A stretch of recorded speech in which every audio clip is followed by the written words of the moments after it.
One of my favorite stories is of this missionary from Scotland to Africa. And after a long time in Africa, he returned to his sending church in Scotland to report on the work and the ministry and to call more laborers to go to Africa. He arrives at the church, it's winter, it's cold, it's raining, not many people come. And he's a little bit disappointed. And many of the people there were elderly. Great that they're there, but not suitable for the mission field. But he still felt that he should give the same message. And he gives the message, the needs in Africa, we need more laborers. He ends the talk. This is how he ends the talk. Who will go? Who will go? Who will go? He didn't know that the organist, they sang a few hymns with the organ. The organist had a little boy assistant who you have to do these they're called billows, put air in to help with the organ music. The little boy stood up and he shouted out, I will go, I will go, I will go. The name of that little boy, David Livingstone. He is then advised, David, if God has called you to Africa, what we suggest is that you become a medical doctor and you can go to Africa as a medical missionary. He grows up, he goes to medical school, he becomes a medical doctor, he then goes to Africa as a medical missionary. He labors and labors and labors. There's one particular community, tribe, that they're trying to reach, and it's really difficult. And the chief sends him a message.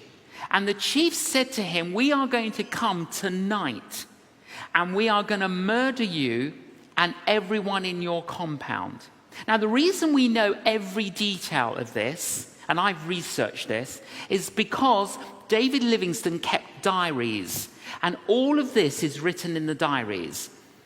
So he's writing in his diary, Lord, we've labored so faithfully. Please protect us. Please help us.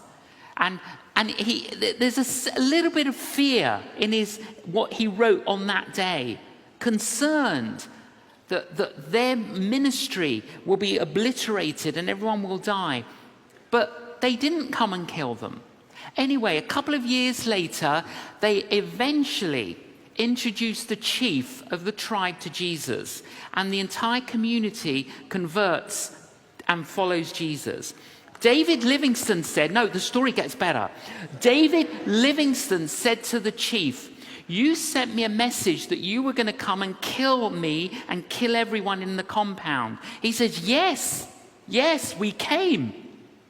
Well, why did you not kill us?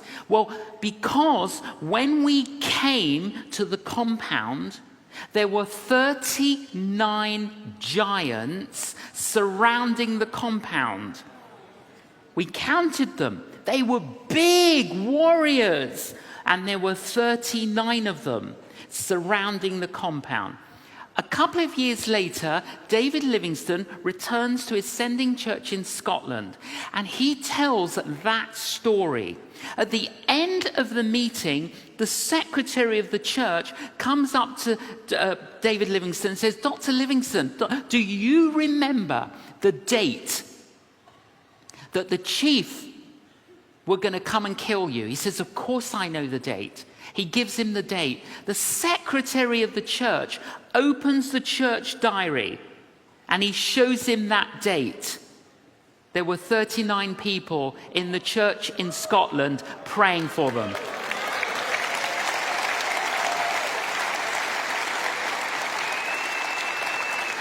"39 people praying in a church in Scotland, and there were 39 warriors surrounding the compound." Do not say that is a coincidence.